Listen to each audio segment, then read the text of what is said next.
Hello students and welcome once again to your own channel Raghuvesh Learning Zone. Dear students, as you know that we were in our second module, that is the past tense, and we have learnt about the general rules of past tense. तो students आज मैं करवाने वाली हूँ आपकी practice कि किस तरीके के क्वेश्चंस जो हैं वो आपको करेक्ट फॉर्म ऑफ वर्ब भरने के लिए एग्जाम में क्वेश्चंस के तौर पर मिलते हैं. So have a look on at this questions. ये क्वेश्चंस मैंने लिखे हुए हैं बोर्ड पे.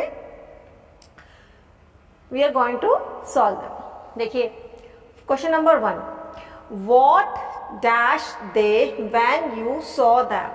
सबसे पहले तो ऐसा क्वेश्चन जब आपको कभी एग्जाम्स में या कहीं मिलता है तो आप कैसे पहचानेंगे कि भाई हमको ये प्रेजेंट कंटिन्यूअस में भरना है. Have a look.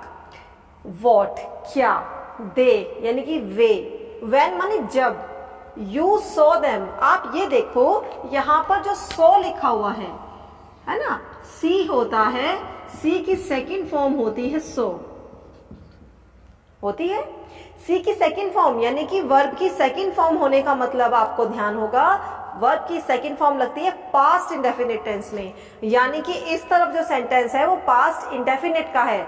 तो आप इसकी ट्रांसलेशन अपने मन में करके देखिए तो ये बनेगा जब तुमने उन्हें देखा. जब तुमने उन्हें देखा तब वे क्या, फिर ईट भरना है आपको, क्या खा रहे थे.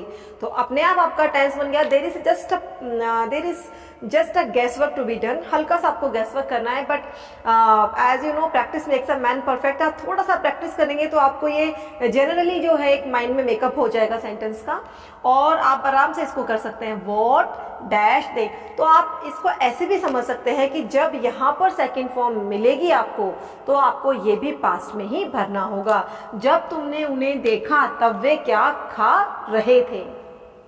तो वॉट वर दे ईटिंग, क्योंकि दे है तो देखो हम दो ही चीजें भरते हैं. हम भरते हैं वर्ब की फॉर्म और हेल्पिंग वर्ब. हेल्पिंग वर्ब हमारे पास इस टेंस में दो ही हैं, एक वाज, एक वर्ब वाज है और वर है. वाज तो आई के साथ जाएगा, ही शी इट के साथ जाएगा, और जो वर है वो जाएगी वी यू दे के साथ. क्योंकि हमारा सब्जेक्ट यहाँ पर दे है तो यहाँ हमने वर लगा दिया, और क्योंकि कंटिन्यूअस है तो वर्ब में तो आईएनजी ही लगना है. Now moving to the next. Second, I dash coffee, मैं कॉफी.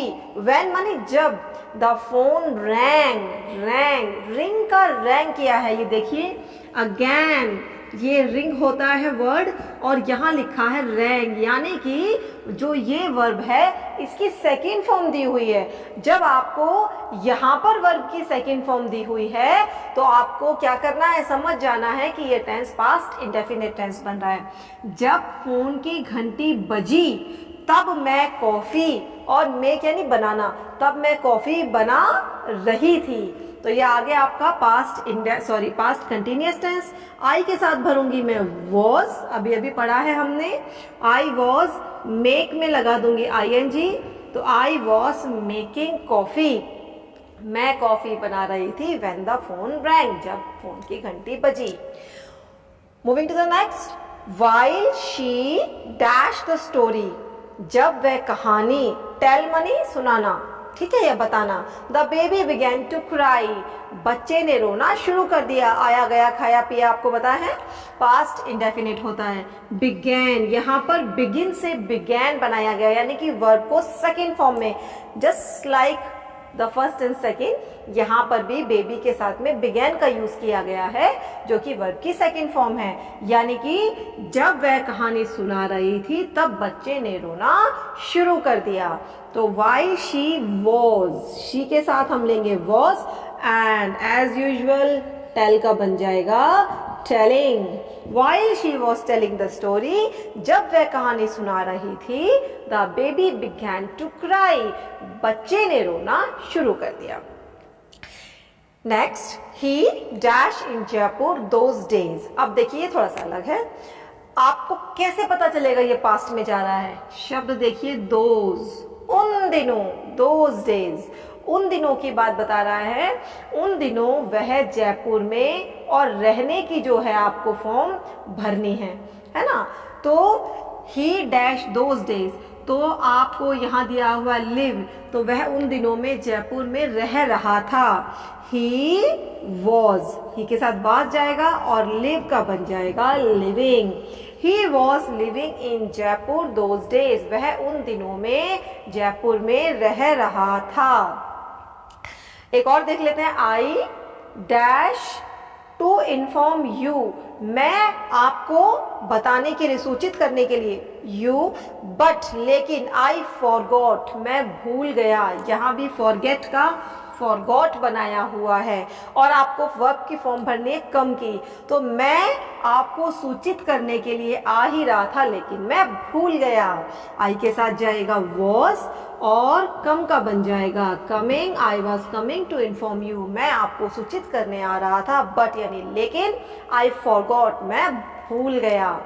सो ये है हमारे कुछ एग्जाम्पल जिससे कि आप पास्ट कंटिन्यूअस टेंस को फिल करना सीख सकते हैं। एंड इससे तो सिर्फ आपको सीखने को मिलेगा, बाकी प्रैक्टिस करते रहिए और सीखते रहिए। एंड आई होप आपको इस वीडियो से कुछ हेल्प मिलेगी। Till the time we meet in the next video. Thank you for watching me and welcome once again to Rugvesh. So guys, ये था आपका पास्ट कंटिन्यूअस टेंस। स्टूडेंट्स, ये था हमारा past continuous tense. I hope आपको इसे समझ में आया होगा कि पीछे की वर्ब्स को देखते हुए कैसे आप आगे पास्ट कंटिन्यूअस टेंस को फिल करेंगे।